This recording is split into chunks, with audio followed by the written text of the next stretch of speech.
Magandang araw po muli. Ngayon may panibago po tayong gagawin. Pakita ko sa inyo, ito ay madali lang para sa kalalakihan. Pero sa kababaihan, medyo madali lang din po para sa kanila. Pero may iba po tayong kababayan na pwedeng mahirapan. Kaya maigi po na makita rin nila ito. At kung ito ay hindi nyo pa nagagawa dati, itong video na ito ay para sa inyo. Tara, simulan na natin. Ito po yung nabili naming bagong uh, wall fan. Yan. Nasira na po yung wall fan namin. 5 taon din bale siya.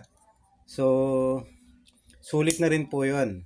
Kaya kailangan palitan na natin ng bago. Yan. Binili po namin to sa isang mall na malapit dito sa bahay namin. Yan. Ito po ay may 5 blade na design. Tapos since na wall fan siya, meron siyang 180 degrees na pag-ikot or oscillation na tinatawag. 60 watts siya, 3 speed control and 45 degrees tilt adjustable. Ayan, buksan natin para makita natin yung itsura. Yung blade po niya medyo iba yung kulay or parang plastic see-through. Ayan. Dito naman sa kabila. Ayan, para mabuksan natin ang mabilis, kailangan lang natin itong cutter or any blade na pwedeng gamitin. Una nating ilabas ito. Ayan, makikita nyo yung blade nya parang plastic yung kulay. Ayan. Ayan, sirain na po natin.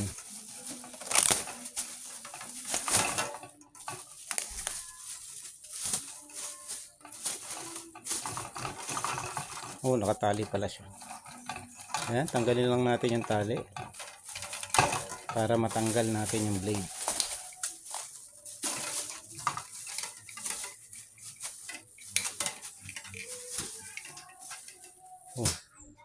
Nakatali pa. Ayan. Ayan. Makikita nyo po yung kulay. Parang sa kakulay ng plastic bag na seat. So, ang una po nating ikakabit dito at tanggalin ko po muna natin ito. Ayan. Labas natin.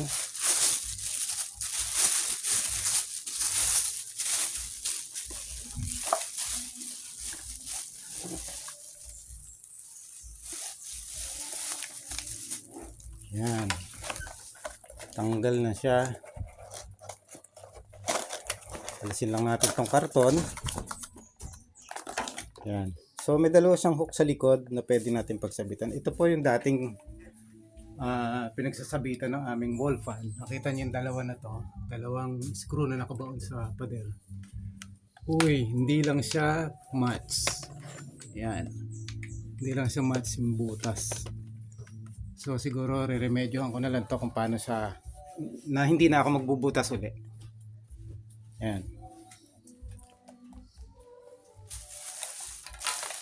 So, ang una po natin kakabit dito ay ang back cover. Pero, tanggalin muna natin to. Paano matatanggal?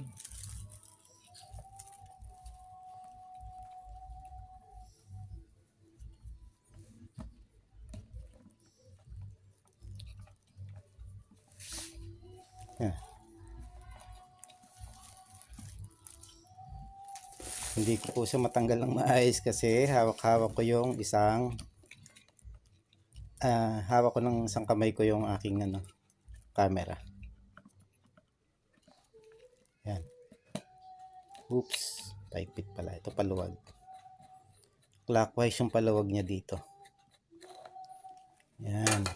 So, ang una nating ikakabit, bali itong back cover.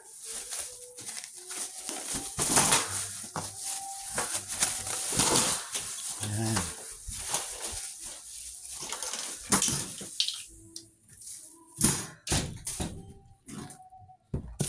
Natanggal yung ito. Yan. Yung lock niya sa likod. Yan. Ito po, i-assemble lang natin para makita nyo kung paano gawin. Yan. May dalawang butas po ito. Yan. Makita nyo ito. Para po dito yan. I-sentro nyo dito. Yan. Kabit natin. Ayan. So pag na-isentro na, pwede na pong ikabit itong lock. Ang tighten po nito ay clockwise din. Ayon dito sa arrow na tinuturo niya. Kung saan nakadireksyon yung arrow, yun po ang sundin natin. Ayan. Yan. Ayan pa yung arrow. So, huwag masyadong mahigpit kasi sa experience ko po, pag sobrang higpit, madali siyang masira yung mga thread niya. So, pag nasira po yon, magiging loose yung back cover. So, hindi po iikot ito dahil sasayad yung blade. So, ito po, pwede na, since na ikabit na po natin tong lock niya, pwede nang ilagay itong blade. So, dito po sa blade, merong, may makikita tayo. Kita nyo itong isang pin na to. Kailangan po, yan po yung maglalak dito sa likod ng blade. Ito po yung pinaka-groove niya. Nakapatong po yung pin dyan. So pagkabit po natin dyan, ayan, kailangan nakalapat. So mahirap po makita dahil nasa likod. Pwede natin itagilid. Ayan. So mahirap po makita. So ayun. So kita nyo ayun. Ayan. Kailangan lapat po yung pinaka, ayan, groove. Ayan, kung makikita nyo po. Yun. So ayan, nakakabit na po siya. So ang susunod naman pong step para maging steady siya, yung pinaka-cover nito o your lock niya. Yung, nasa ko ba na ilagay yung kanina? Oop, misplace. Ito sa ilalim. So ayan. Ayan, may thread din ito sa loob. So i-screw lang natin siya dito. Pero counterclockwise naman po yung para humigpit siya. Ayan.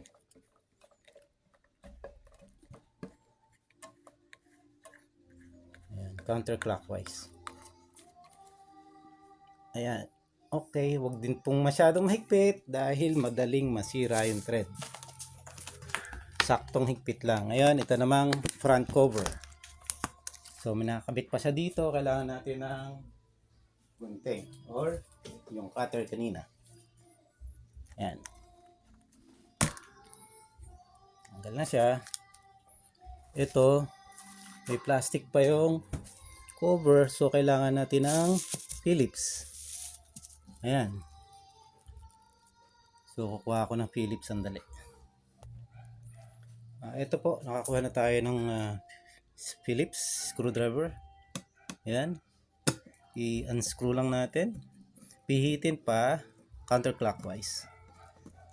Ayan, tanggal na po. Ito naman isa.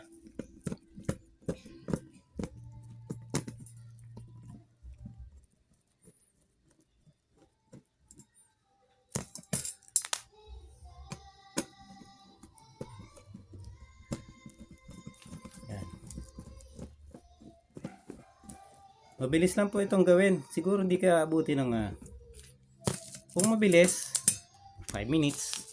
Yan. Pero hindi ko na po siya na orasan. Pero yung mga professional, yung mga nag-manufacture nito, kayang-kaya nilang gawin to siguro in just a minute or 2 minutes. So may tatlo po siyang groove. Yan.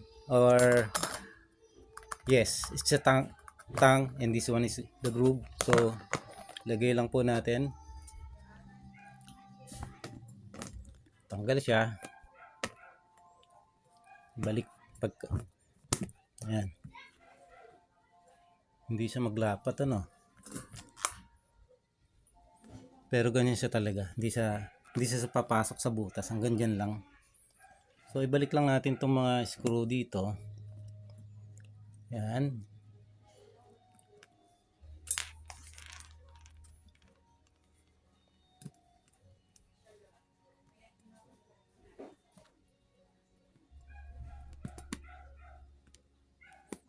Medyo maliit yung screw.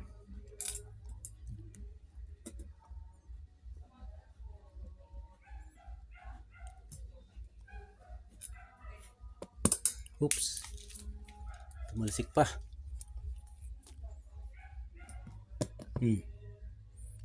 Okay. Higpitan na natin.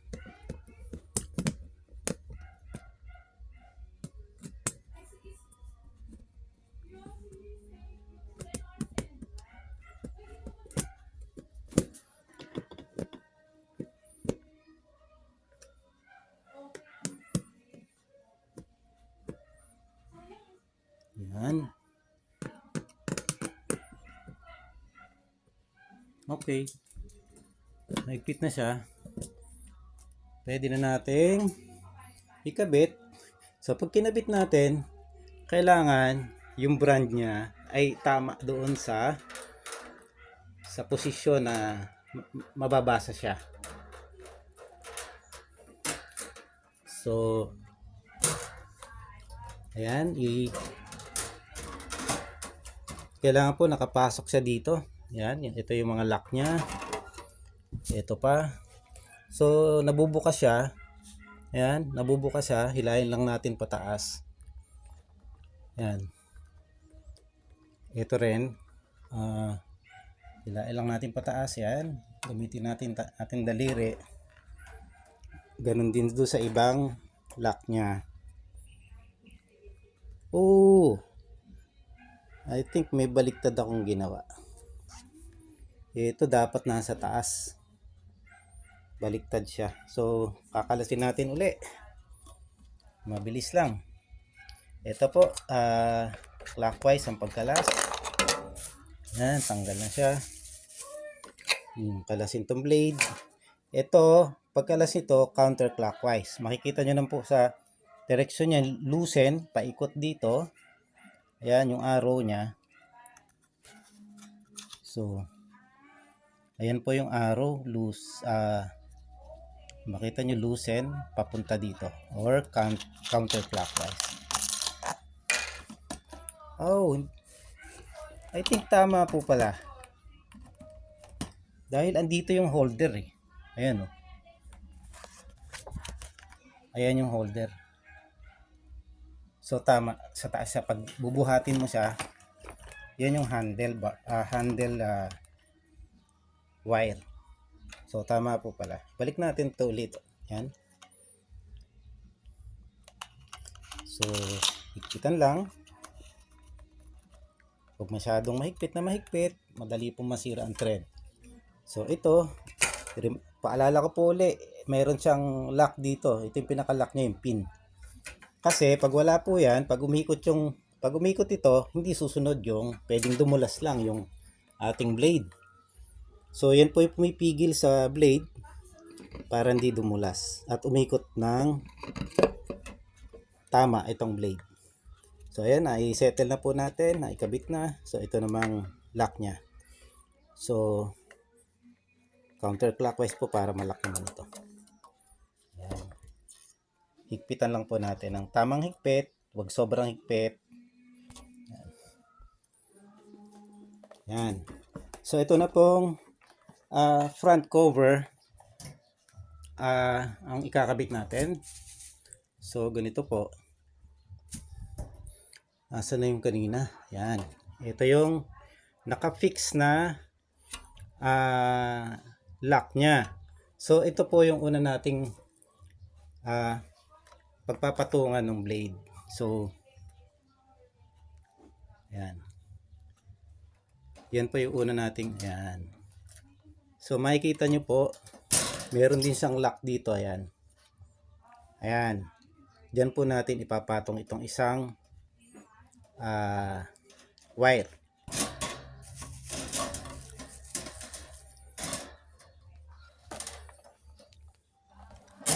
Ayan po.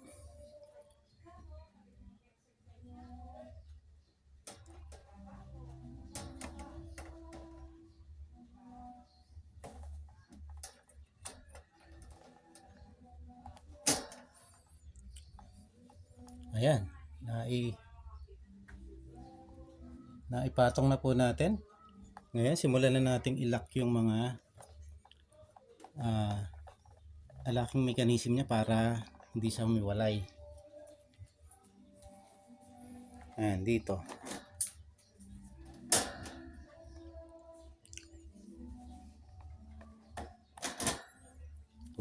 Medyo mahirap po siya dahil hindi ko po mahawakan ng dalawang kamay ko.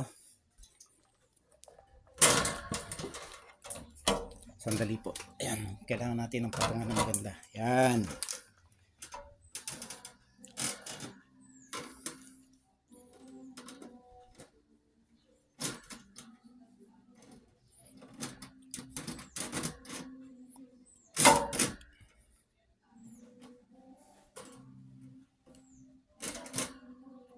Ayan.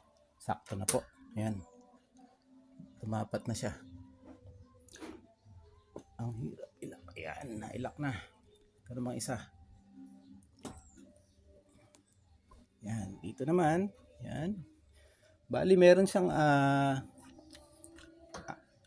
lock na apat na detachable. At saka ito yung isa yung nakafix. Yung unang-unang pagpapatungan. Oops. Mali ata ito. Napunta sa kabila. Ayan o, naipit. So buksan uli natin.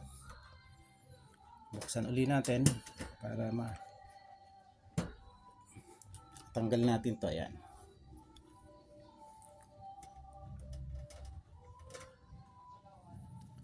So may mga instances po na ganito mangyayari. Pagka talagang hindi ka familiar or nagmamadaling masyado, medyo matigas, ayaw malak. Oops. Ayan. Sa mga babae po, dahil medyo mahina ang inyong daliri or pulso, pwede kayong gumamit ng plais. Ayan. Okay na. So, nakakabit na siya. Subukan nating isabit lang muna para ma-demo natin, maipakita sa inyo yung aandar siya. Ayan. Kahit isa lang po yung nakahook dyan actually. So, ayan po.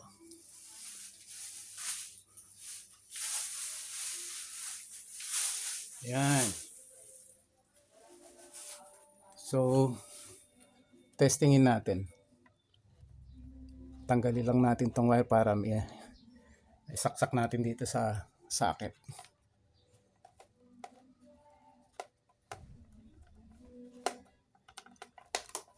Yan.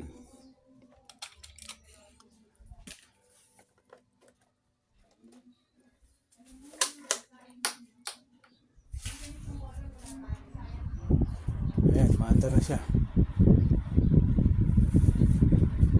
Dalawa po yung parang nito mechanism para umandar at mamatay. Hindi tulad noon, isa lang to at saka ito. Pwede mong pihitin dito, pwede rito. Pwede mong pihitin pabalik, counterclockwise or clockwise. Ngayon, ito po, may ginawa silang isang design dito na pagka hinatak mo to, automatic, isang click lang, isang hatak lang, mag-o-off siya agad. Hindi. Yun ang demo nung binili namin, ito raw yung mag-o-off. Instead, umikot siya. Ayan, no? Natawa naman ako dun sa demo ng ng salesman sa pinagbilang kong mall. Kahit siya pala hindi niya alam, mali. Ayan, hindi pala pag off ito, pag ikot nung tama nga naman kasi nung araw walang ganito na para paikutin mo siya, kailangan sa taas ng makina, sa ibabaw, huhugutin mo or ibababa mo. I think ibababa mo para sa umikot. Para mag-stop, hatakin mo pataas. Pero ito, andito na po sa baba, which is very handy. Hindi ka mahihirapan na paikutin siya. So, ayan. Off siya. Oh, nice. Yun, hanggang dito na lang po at maraming salamat sa inyong panonood. Hopefully, sana po may natutunan kayo dito. Maging valuable lesson na inyong masundan para madali po para sa inyo na mag-install ng wall fan. Ayan. Maraming salamat po sa panonood. Hanggang sa muli. Thank you very much.